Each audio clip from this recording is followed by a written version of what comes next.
Distinguished guests, this session, Building Michigan's Future Ready Workforce, is hosted by SME.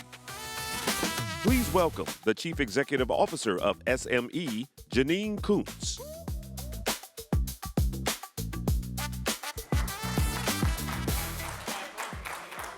Good morning. You can hear me okay? Yes. Well, good morning. Well, thank you. For those that arrived at 8:30 on the last day of the conference, this topic is obviously important to you, so thank you. I don't know about you, but it's been a great conference. It's been a lot of fun, and we have enjoyed this nice weather, right? Well, we're going to go ahead and get started, and I'm just making sure the slides pull up here. Just going to share a little bit with you, just to create some context before we get into a robust and exciting topic and discussion around building Michigan's future ready workforce. A little bit about myself. You heard Jeannine Kunz, SME's Executive Director and CEO.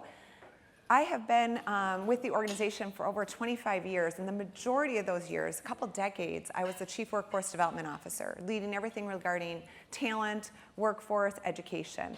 And so this topic is very near and dear to me, as well as the organization. You can see here what our purpose is. Our purpose is a nonprofit organization headquartered in Southeast Michigan 94 years ago, born and raised in Michigan. We are a national nonprofit dedicated to advancing manufacturing to ensure our competitiveness, our resiliency, and our national security. And you can certainly include economic prosperity in there. But you can see by our mission, the way we deliver on our purpose is all around advancing technology, which we know there's a lot going on in manufacturing, as well as building the capabilities of the workforce. So what you're seeing here on the screen is just a little bit about the goals that drive us as a nonprofit as it relates to technology and talent. And one of the topics there, as you can see under talent, is having an adequate as well as a skilled workforce. It's not just about having enough people, it's about having the right people with enough of the right skills to do the things that we need in manufacturing. So I'm going to be jumping through this pretty quickly, but when we say having adequate talent is important and with the right skills to SME as an organization that's dedicated to this purpose, when we see stats that say 88% of executives are concerned that their operations will suffer is a strong word, from not having the right people to operate the kinds of factories and plants and operations that they need in manufacturing, that's obviously an alarm bell for an organization like us. I think it's an alarm bell for a lot of us. But it's not as simple as that may sound, and it's not simple, I guess, to say we don't have enough people. But it's more complicated than that, because simultaneously to not having enough people to have the right skills, we see that skills are changing at a fast rate. Decades ago, you could have a skill that it could almost last your entire career. The half-life of skills moving from now less than 5 years across all industries, but if you look at technology industries with AI, it's borderline less than 2 years, and I think arguably, I think that number is probably even shorter than that in terms of the half-life of skills, meaning we have to reinvest in our skills to stay up to speed with what's happening in our industry. So that complicates things a little bit more. But this labor shortage is everywhere. So early in my career, a couple of decades ago, manufacturing was always talking IT needed people, manufacturing needed people, and healthcare needed people. I don't know about you, but we need people everywhere.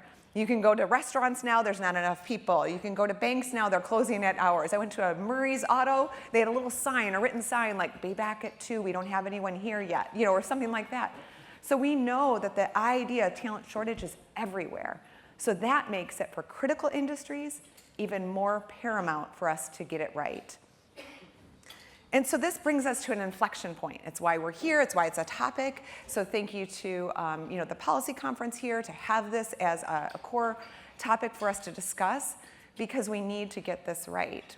Time is not on our side, as we know. So the way SME looks at this as an organization, we have about 130 people in our nonprofit who do nothing but workforce education and training. It's a really big topic for us in all things manufacturing. But we look at the topic as the 3 pillars. There's the supply of people.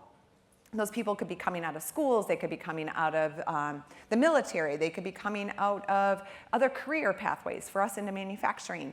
So that supply side, the people, the demand side, who's looking for people, and in the middle, which is a lot of people like myself, government, education, nonprofits, They're trying to get these people connected with the demand side as quickly, efficiently, and effectively as possible. But it's all three of those. It's not one, and we're going to talk about some of that, I know, as we get into our discussion. I wanted to share this with you because I decided to do a little research and I was looking into things. And Area Development Magazine had a great article. They actually, it's called the Talent, maybe called the Talent Manufacturing Index, Pipeline Index. But they were ranking states, and they were looking at this in I think a little bit of a unique way. But the number one criteria that they felt was important was really the pipeline of that workforce, right? Which is a lot of what we're going to talk about. But the output of what is coming out of our education system, as well as from secondary, as well as post-secondary. And then the second one is about industrial and occupational context. What that meant is, are the people who are coming out of our pipeline systems connected to the kinds of jobs and skills that we're looking for? And then last, long-term employment momentum was about how does the forecast for employment look within a state. So it was looking at states across these couple factors, because it was saying you could produce talent, but if that long-term employment momentum's not there, they might be leaving your state. So these are the kinds of things that they brought up, and how do you look at your state's strength as it relates to area site selection for companies. I will tell you just in general in our work, we are seeing more and more emphasis by companies. I'll just randomly ask them when they think about opening up plants or they think about new locations, talent, talent, talent is at the top of their list. So moving in a little bit into the complicated world that we're living in, the one I would say here, again, for SME, we're always looking at what is happening in technology and how does that affect people? And then what does the education system need to do to that? How do companies upskill people? Back to that changing evolution of skills. For the first time in my career, when we're watching what's happening in manufacturing and we're looking at additive manufacturing and robotics and automation and all the things that manufacturers have to think about, for the first time, AI, we know affects manufacturing, but AI affects all of us. It affects government. AI, government can be using AI. Schools can be using AI. Nonprofits can be using AI. Trainers can be using AI. So all of us who are thinking about how to support our industry and our companies and how to get the right skills to the people, us in the middle of that system, we also need to be thinking about it. So for the first time, we, as an organization like SME, who's also trying to train people and educate the workforce on topics like AI, are also needing to look at it. So this particular one is a Boston Consulting Group study that looked at economic and workforce leaders across states to see how they were looking at AI. And what you can see here is 88%, certainly the leaders see it as important.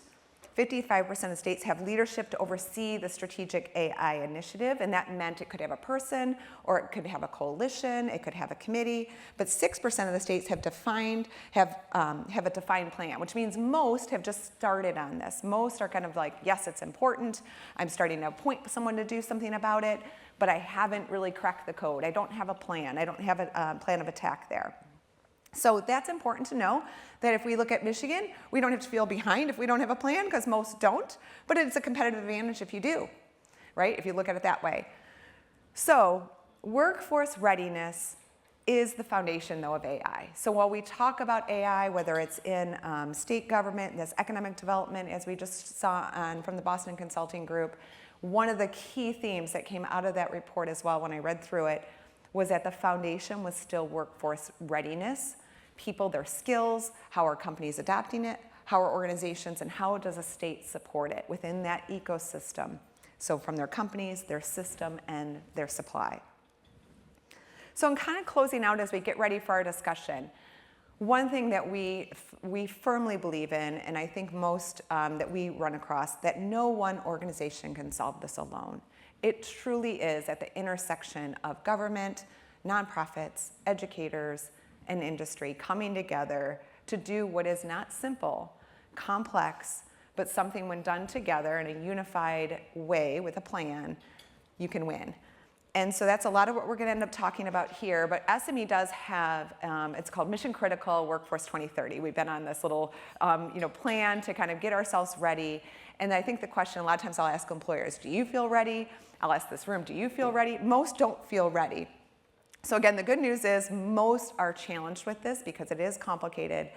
But I think it's important to stop ourselves and ask, if this topic is as important as it's stated by industry, by government, by communities, then we got to make sure we're getting it right, and we have to assess how ready are we to attack the topic of workforce development.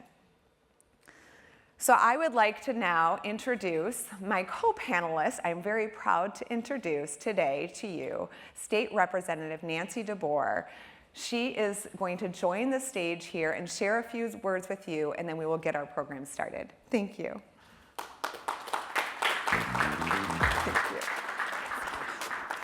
Yes. Thank you so much. Thank you so much for being here this morning. I'm the head of the Policy Committee on Education for the state of Michigan, and we've been working hard to help with workforce issues. We feel your pain. We know that inviting business into education is something that the world seems a little reticent to do. When I run into people in business, often they'll say, I don't know, I just don't feel invited in. And if we're not connecting with business and education, what are we doing it for? If we are not preparing these kids for life and for a profession where they can give back to the world, where they can use their gifts and make the world a better place, then what happens when they're done with education? They wander off and become a social program, and we don't want to do that. So one of the things that we addressed this year was cell phone usage in the schools. And that all of us have been an experiment in the phones. And these kids are super experiment, and we're starting to realize how much we have hurt them by giving them that little appliance. And so we did pass legislation that they cannot have a cell phone during instruction time.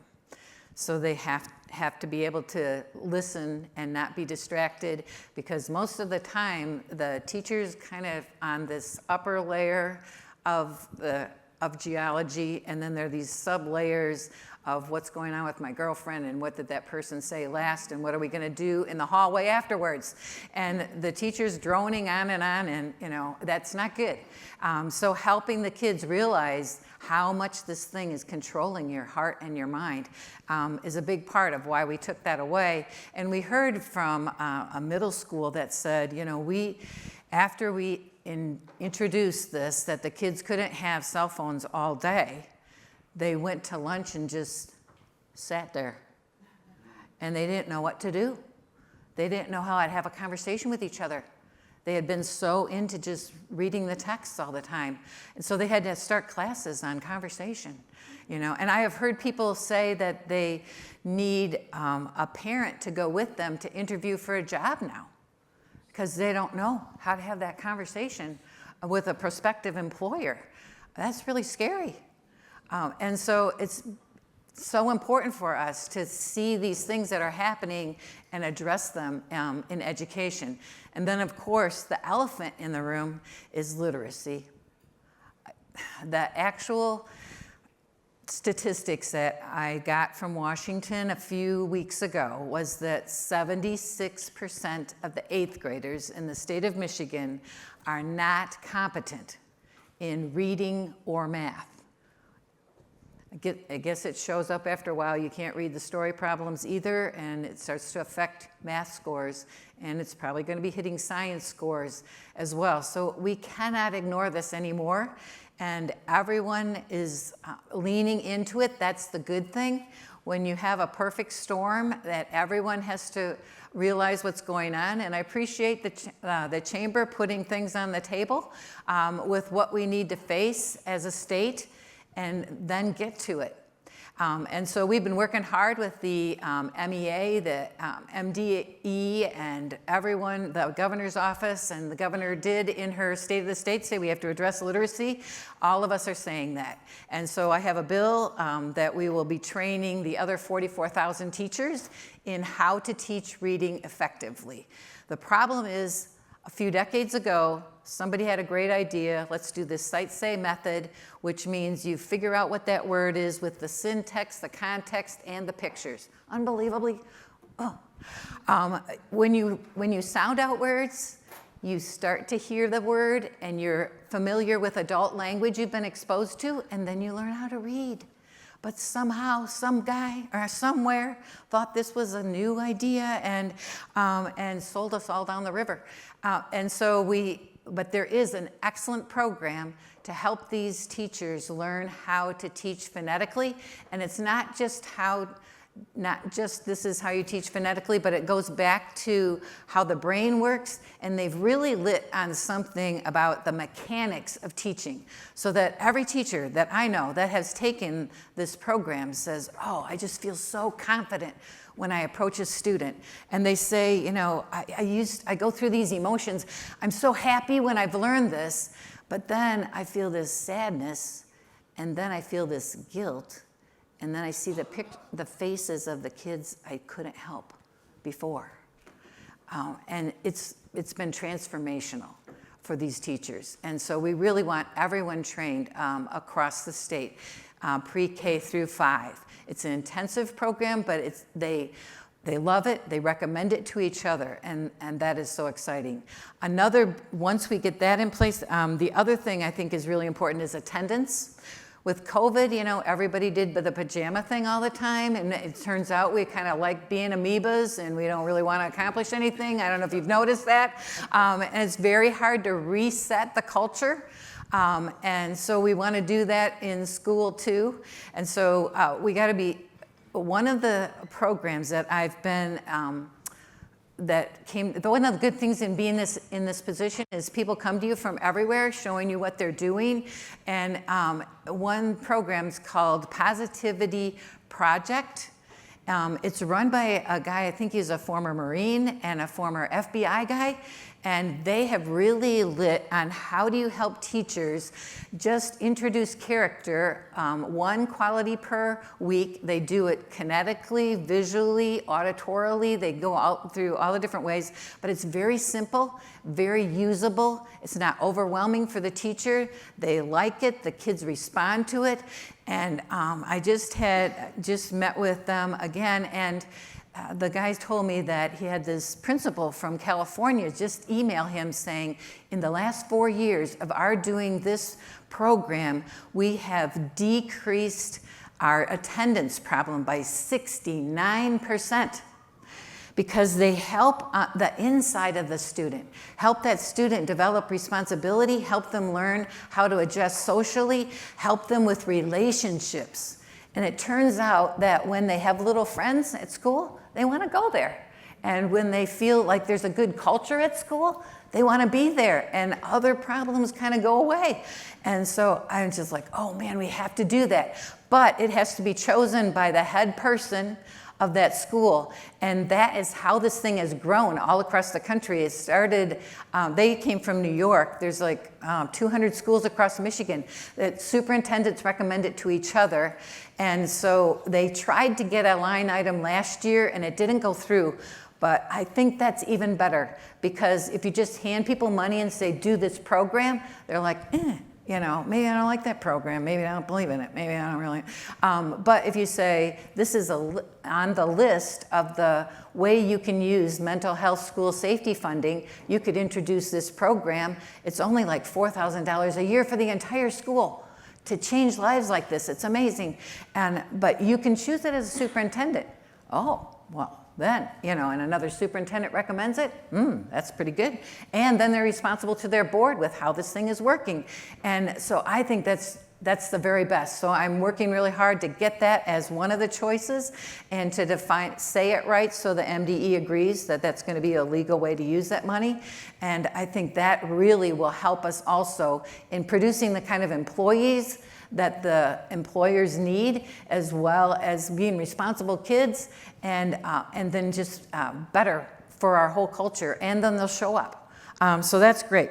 Also, we have a program with former Governor Snyder. He saw what was going on with schools, and he talked with the Carnegie Foundation 120 years ago. The Carnegie Foundation is the way you measure education is by seat time. A number of hours that a kid is in a seat, that tells you how educated they are. Oh, turns out, and 120 years later, they're disavowing that all across the country. That's not a good measure. Now we go for competency. And I think that agrees with business worlds too, that you have to be competent in whatever it is. And that's what they're suggesting. And as he put that out there for what school districts would like to participate in thinking differently about education, so that we register how a student's doing by how competent they are, not the number of hours. And that we introduce partnerships with businesses so that they are involved in the business, they do apprenticeships, they do internships, they get involved and come back more excited. And if you're like an 11th grade math student, even though you're in 9th grade, that's great. You can do 11th grade stuff. But maybe writing's not so great, maybe you're a 7th grader in that, that's okay, you can be in that. And they graduate based on competency. And they are excited then about where they're going to fit in the business world as well. And now we have legislation to codify that so that we can make sure that it's all legal with everybody and that the kids are able to excel that way. And I think, it's time for Michigan to reinvent education. We reinvented everything else. We're the ones that drive the auto industry from the beginning. We should be the ones that are reinventing education as well. We have to reimagine it. And then, all of this made me think about this quote from Ben Franklin. If you tell me something, I forget. If you teach me something, I remember. But if you involve me, I learn. And when we add business to education, it is the application. I was an English teacher, and you can talk about all your 3 points, and you have your thesis statement, but you want to apply it to people's lives so that it sticks with them, so that they understand how this fits in everything else I know, and why it's going to be important for me. And that's what business brings. That this is how you use it. You're not just doing this math for math's sake.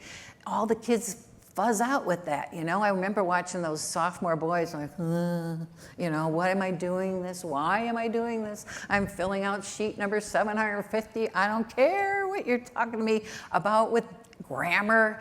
What is this ever going to apply to? But if you could take them out and they'd go into a business, a manufacturing place or whatever, and it was important to those people, oh man, all of a sudden that's going to be important. And they think it's worth it. And that's what we wanted. All these kids are volunteers. Nobody's paying them. So why would they be motivated if they don't know how it's going to help them, how they're going to be important in the adult world? And that's the other thing, when you guys come alongside them and say, you've got skills in this or that area, and we really need that. We really need your help when we're doing this or that in our business. They're like, really? And if we want to keep those kids in our state, we have to take them out of I'm the child of so-and-so to I'm the adult that can help your company. And if they feel that, then the lure of, Chicago's going to be so wonderful. I'll find myself in New York. It's got to go to California. No, there's a business 3 blocks down, and they never knew what was in there. They just saw a bunch of concrete and bricks, and who knows what they picture in there. It's like you've asked these little kids, what does your dad or mom do for work?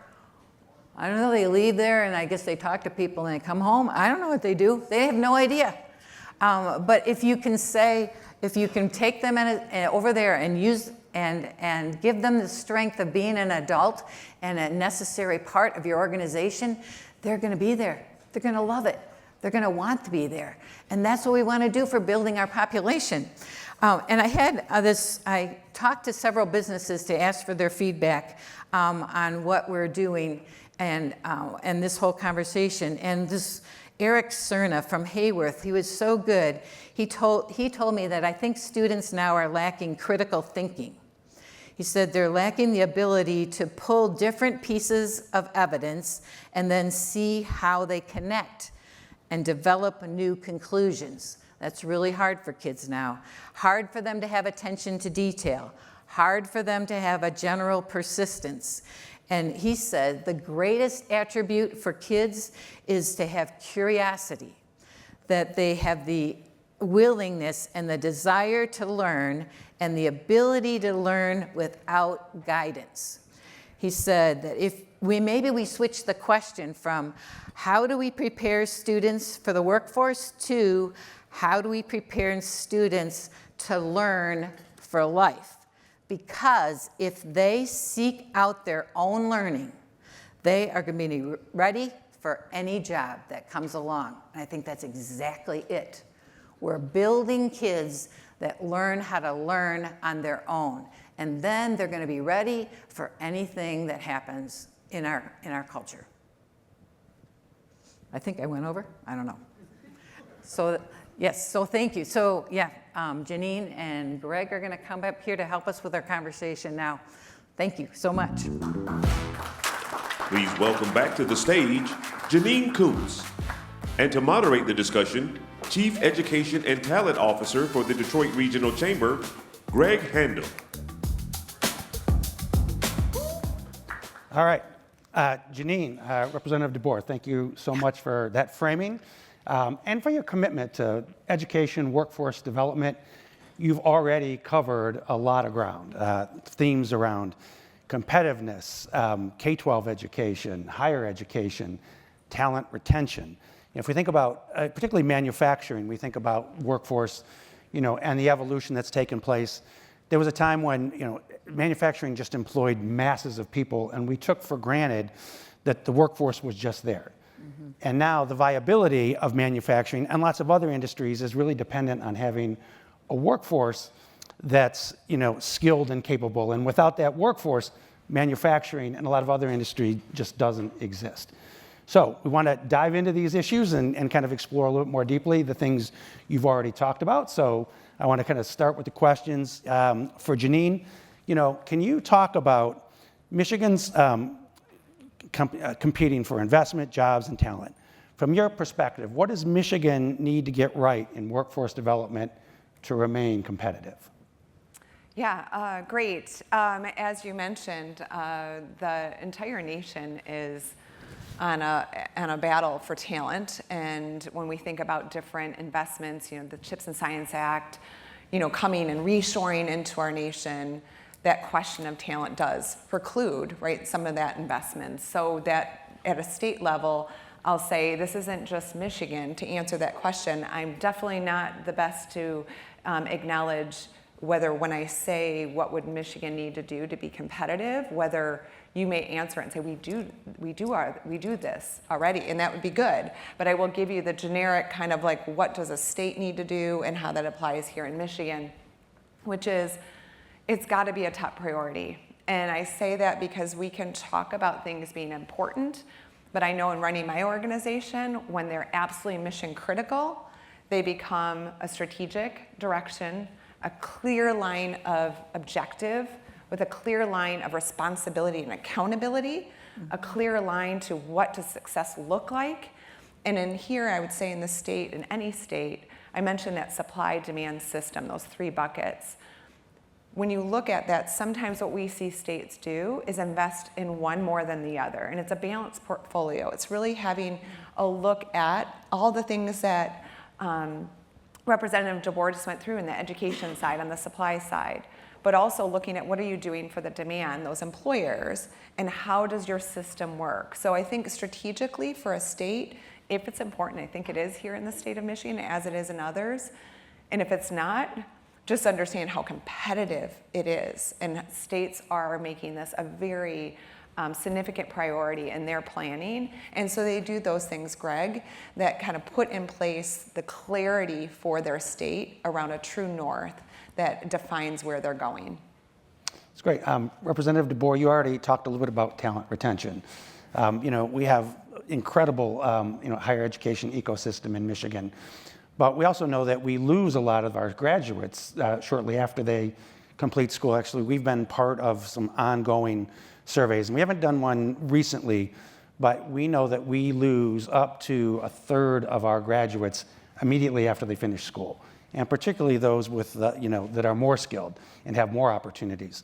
So talk a little bit about what we can do as a state to retain that talent. And I also want to throw in there, I think a lot of people are unaware of the fact that any given time within our higher ed system, we have 30,000 international students who come here.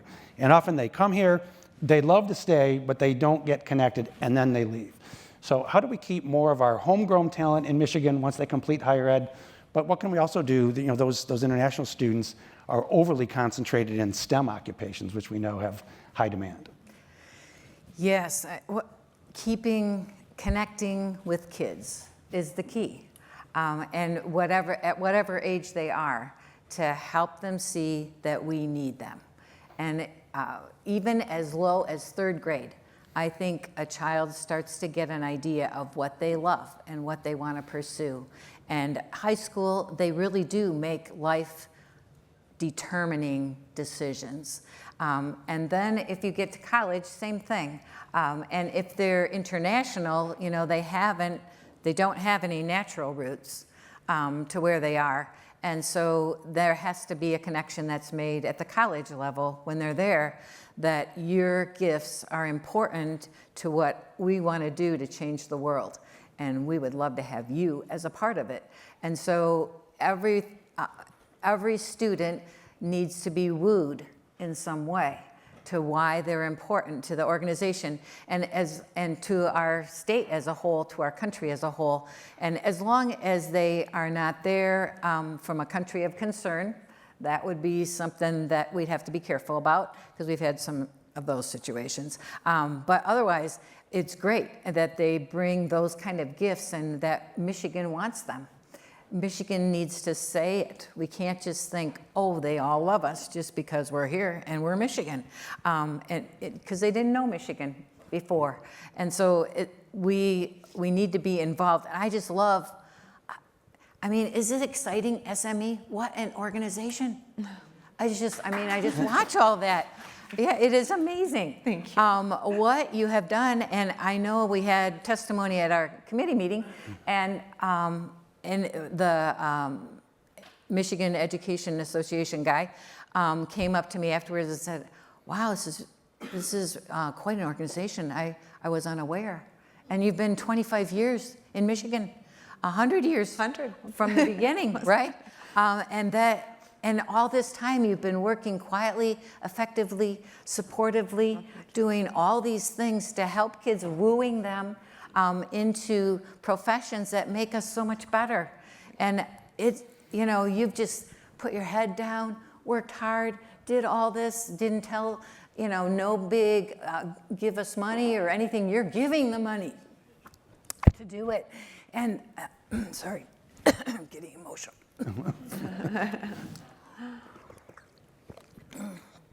Anyway, it's just so wonderful to watch, and not just this. What you guys have done. There's also NAF coming alongside with finding the businesses locally and applying that. There's the Future Farmers of America, there's ConnectEd, there's Hospitality and Tourism, there's a Talent First organization organizing in the West Michigan with like 100 business CEOs. We've been working at the state level with dual enrollment, early college, apprenticeships, internships, tours, project-based learning. All of those things take education from just content on all these things to how it affects your life and how you can change the world by using your gifts and applying them. And we want to spread that kind of enthusiasm in as each person graduates from whatever level in whatever school we have throughout the entire state. We want to be that kind of an engine state that we want you to help us become what we need to be. And you're important to what we're doing. And we can't do it without you. What does that do to a student? Whoa. And like our med students, we graduate all these med students, and they're really good, but we don't have enough residency places for them. And so then what happens? They go to our neighboring states, and then they resident there, or whatever the verb is, I don't know. And if you kind of go there, then you kind of stay there, and we lose them. So wherever, the sooner we can get them connected, the better. Great. So Jeannine, on the subject of competitiveness, you have a pretty unique lens because SME is headquartered in Southeast Michigan. You're very committed to the state, but you're a national organization. You support companies all over the country. Yeah. So from your perspective, talk about something that states get right when it comes to supporting manufacturing and something maybe they underestimate in terms of what they have to do. Yeah, great question, and it's probably a consistent thing we see. The positive, and again, having 20-some years doing this in workforce, federal government, state government, nonprofit foundations have been supporting the topic of workforce, talent, and Representative DeBoer just went through a number of organizations. So there's almost no shortage of people trying to support this challenge. Mm-hmm. So that's the part that's good, right? You see a lot of funding coming out, whether it's Department of Labor, Department of Defense, Department of Education, and then again, state funding, various corporate foundations. The Caterpillar just announced $10 million to support AI, and they're very philanthropic about it, right? They don't even want their name attached to it. So that's the good things that we see. Greg, the thing that's the dark, ugly, part is all that good intent sometimes is running the same mile 500 times. So what we get wrong is that we don't look around to see whether that organization already existed within a state or the execution of a certain agenda was already done. And when we do the work over and over and refund the same initiative or replicate it or duplicate it, it doesn't really go that next additional mile, I would say is one thing. So it's not out of ill intent. The intent is good, the funding is good. It's up against a real challenge. It just is sometimes unaware of what maybe is already out there. And so we just kind of can tend to duplicate the issues, and we don't see the momentum with all that good investment moving towards our outcomes as fast as it could have, should we have better understood what already existed and build it on. That's one. The other one that we really underestimate, and I will say I was victim to this. I used to stand on a stage and I'd look out at our employers and our manufacturers and say, your talent's your number one competitive differentiator. You've said it yourself. You said it's a problem. Why aren't you doing something? And I do hear a lot of people in circles at federal and state government and say, well, it's the industry, that's their challenge. In their four walls, they're supposed to solve that. But the reality is I talked about that supply, that demand, and that system. In that system, there's all those good investments, all those good organizations trying to do good work, Greg. But what we've underestimated is those employers, when they come out, and if I have any of them in the room, when they come out to go work in that system to see how our federal, state government, nonprofits are there to help them, it's a little bit of a chaotic place. And it's acronym soup, and it's very difficult for them to figure out how that system is aligned to support them. And so I think we underestimate, and we think sometimes even the big organizations must have this figured out. And the reality is they don't, and they need help. And the system's there to support them, but we haven't cracked the code on how to do that really effectively. Right, so kind of the next, we want to shift a little bit around systems alignment, but sometimes I caution people when we talk about our workforce system, our education system. It's not necessarily a system. There's many entities, many organizations. There are K-12 schools. There are community colleges. They're independent. We have workforce boards. Mm-hmm. And employers. They're not part of necessarily a system, at least formally. So we have to work to figure out how we encourage collaboration. So yes. Representative DeBoer, can you talk about how do we achieve greater collaboration, greater alignment between employers, K-12 education, in terms of how do we help and colleges in terms of creating kind of pathways and student expectations so that they can see themselves going down an educational pathway that leads to a career? How do we encourage more alignment and collaboration? What does the state have at its disposal to do? Well, I think one of the big ideas in the innovative districts concept that former Governor Snyder has worked out with business leaders is the idea that you evaluate based on competency and that they can opt in to this whole system to be creative in the space of education, and then they come together once a month. So it's like 86 different districts throughout the state have opted into this, and they come back every month, and these superintendents give up a whole day just to talk about what they're doing, how it's working, what their latest idea was, and everything, and they keep coming back. And it's hundreds of people there because it's so helpful for them, and it's so inspiring for them, and they get such great ideas. And when I see all of these different groups of people that from the business world that have said, I see a problem, I need to develop a solution, and here's my plan, and I'm going to pursue it, and I'm going to pay for it, and I'm going to make connections with these kids, and I'm going to build the resources of the people I need within my business with a program, and we're going to call it this. And they all lean in and make that happen, and don't get any acclamation, don't get any publicity, but it's very effective. The thing is, we have a bunch of those organizations, and again, that's the good thing of my position, is they come to my office and I'm just so inspired by what they're doing and how they're doing it, and I feel like standing and clapping for them, one after another, but I don't think they know about each other that much. And so we get silos of all these super effective people, and we all know that there are way more kids that need help than any one organization can do. And so you feel kind of overwhelmed as you're saving that one starfish, right? Throwing it back in.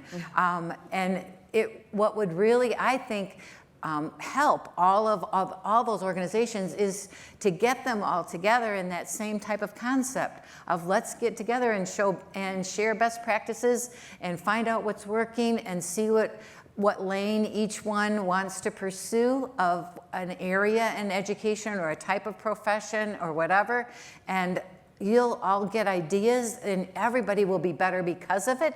And there's just the human factor of realizing it's not all on my shoulders as a silo organization. This is a way bigger lift and we can do it together. And I think that's where Michigan is right now. You know, things aren't going well in many ways. So what are we gonna do about it? Are we just gonna sit here? We're just going to sit here and look at little ashes and lumber along like, you know, this is the end of it all. No, you know, we have a choice. And we can either quit or we can say, no, this is the time I am going to rise. This is the time I am going to step up. This is the time we're going to come up with solutions. This is the time when Michigan is going to rise, when these kids are going to rise, when we're going to show them how important they are and how they're so important to this world. We're going to come up with ideas that make education better. We're going to come up with ideas that make industry better. We are going to be a manufacturing capital again, and we're going to solve problems nobody else can solve because they don't have the relationships we do. When you're in a desperate situation, you develop relationships that are much deeper. You trust people more. You realize you're not going to mess with all that little minor junk. We're throwing that to the side. We've got our eyes on the prize, and we're going to get there, and we're going to lay off whatever holds us back and run to make that happen. And that's the feeling we want to have in Michigan. That's the enthusiasm and the commitment every single one of us has to have. I had opportunity to run for the Senate. I had 9 months of people telling me, oh, that's so wonderful. But I'm in education. I'm chair of education. I have a mission. I cannot leave that. I am willing to die on that hill for Michigan because I care about these kids. I care about the businesses of Michigan. We have an unbelievable opportunity for such a time as this to retool our teachers, to redo education, to redo businesses, and put all of that together to help these kids in their futures. And we cannot ignore them anymore. Too many of us have just shuffled off to we don't know, I don't know what to do, so I'm just leaving it. Let the next guy handle it. Forget it. Now is the time, and every one of us need to be a part of that, committed to that, to really make a difference, and it's going to work. All right. Hopefully we'll prevent anyone from dying on any hills this morning. I know. But We have Well- about 10 minutes left. I want to open up to questions from the audience, but I have another question from Now I Jeannine just spilled myself. that I want to get to. So Jeannine, again, you have this unique perspective. You have, and I'm just learning this today, over 100 people, 100 SME staff who are working in business, in industry as consultants to help them figure out their workforce competitiveness. But you also have partnerships in hundreds of schools. Yeah. So talk about that alignment. Talk about kind of best practices. Where have you seen this really work, and where have you seen it work, and what can we learn about that in Michigan? Yeah, so there's a couple things there. Partnerships, and I had that one slide that said, no one organization. I heard Representative DeBoer say the same thing, because it's true. Not one organization can attack this problem. No. So SME is, partners are us. So while we have a lot of people who do this, we do it in partnership with others. So we're kind of trying to think nationally about the issues, strategize nationally, but also activate locally. And so figuring out who are the key players that are in these different states. One of the things, though, and Greg mentioned this, in that system we talked about in the middle between supply and demand are a lot of these great organizations. You've got your education system, as you said, and they're in different silos. They're not they're not intentionally not partnering. They're just focused on what their charter is. Their charter might be the middle school and the high school. So one of the things SME tries to do is connect that system as much as possible with the supply in mind, the person who's matriculating through, and the demand side who's trying to find that talent. So some of the programs we've been doing we have it called Partnership Response in Manufacturing Education. And it's actually one of the most, the state of Michigan, is been supporting that program because it is all about partnership inside of high schools. And connecting the high school and their career and technical education into the demand signals that local region is looking for in terms of jobs, in terms of those competencies. But back to what we realized is the high school is still one piece of the system. So we're connecting that into what's going on in the middle schools, what's going on in early elementary.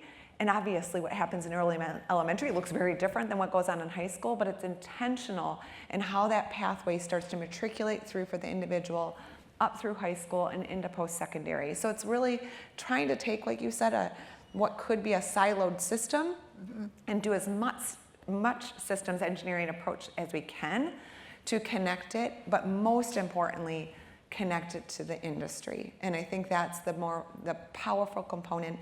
And I think you asked the question of Representative DeBoer about how do you keep people in the state. One of them is making sure that they're connected to the industry before they even graduate. And that's something across the country that nobody is great at, but some are getting much, much better. And the more you get industry inside the schools, connected to the individuals, they're already getting job offers when they come out, so they're not tempted to leave, right? So there's so many benefits to the individual, there's benefits to them seeing industry pathways. Sometimes they'll say, this isn't the right pathway for me. We want them to learn that as early as possible. We want them to get jobs as soon as possible. We want them to stay in the state.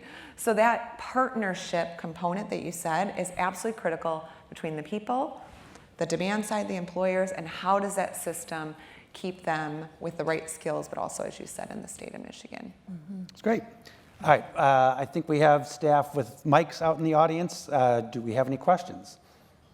I've got more of my own, but we want to make this interactive if any of you want to pose a question. She's getting to you, hang on. Not so much a question as, have we thought about grades K through 2? And I use myself as an example. My mother asked me, do I want to go to school? I said, no. I did that for 2 years, and what did I do in those 2 years? I played outside and I learned to work. Now my friends, we all grew up in the same community. They had parents who were educators, but they went to school.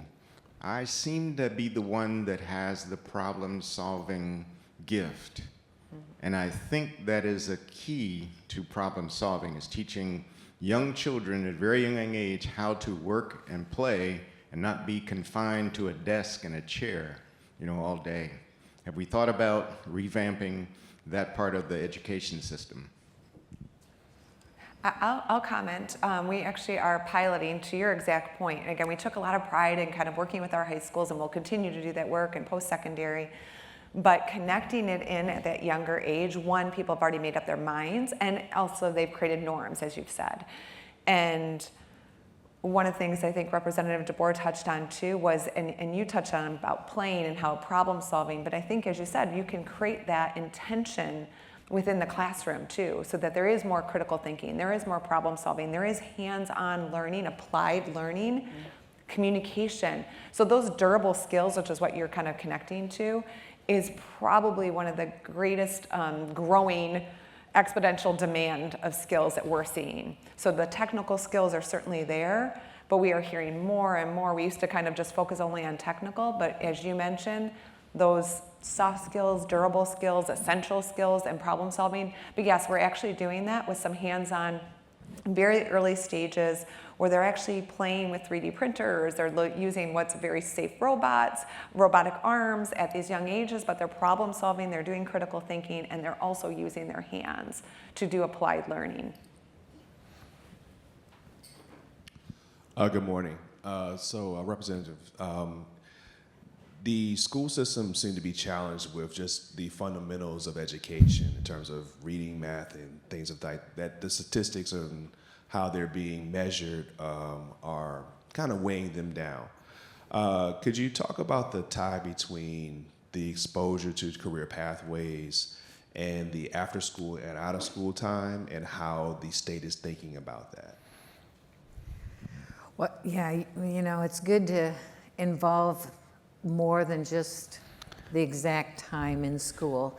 And that's what I would hope too with these innovative school districts, that they're not as tied to exact seat time, that they can also be working beyond the school day if it works out.